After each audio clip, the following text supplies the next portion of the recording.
What are you making? I'm making What are this? cheese palitaw and choco palitaw. What are the ingredients? Of course, the glutinous rice, chocolate, and cheese. Cheese. Marasa ito kay Kuan. Diretso ka pala. Yes. Maasin-asin. Bari ako pang hunaw. Ako nagugas ng kamay. Kay, butang nito rin. After Malutaw. that, yes. Pag gumukulo na ang tubig, ilalagay na natin. Hanggang sa ano? Hanggang sa lumitaw siya. Hindi na. Lagay ang cheese and then Kumut-kumutin. bibilog-bilugin natin. Ganyan. That's it. So, kumukulo na yung tubig. Ano tayo? Papalutaw. Ilagay na natin yung mga binilog-bilog natin. Yung pinaikot-ikot niya sa palad niya. And we will wait until mag-float na siya. My goodness gracious, this is like one of the weirder fighting games I think I've played. I was flying to all 8 YouTubers. I'm not gonna lie, I'm lagging and I see no one. I don't see a singular YouTuber here. They're floating na. So, luto na to. Luto na.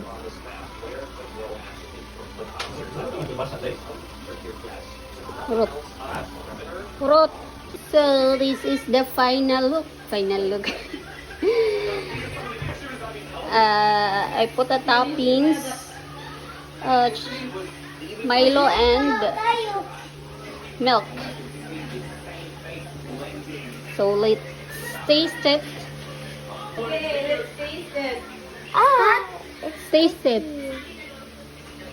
This is the chocolate and this is the cheese. Chocolate ni?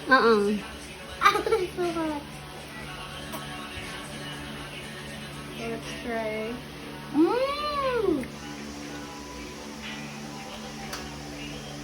Yummy?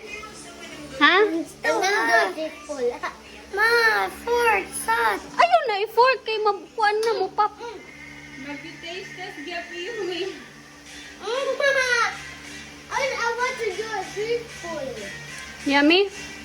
Don't drop a chocolate, ha? Yummy? See? Yummy. Kube? It's chocolatey. Same reaction.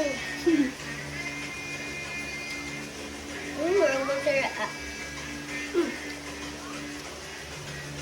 Kuya mochi. I need a teaspoon.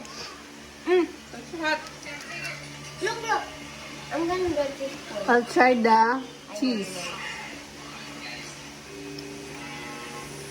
I like the texture. Dili ka ng chewy kaayo. Hot, ay.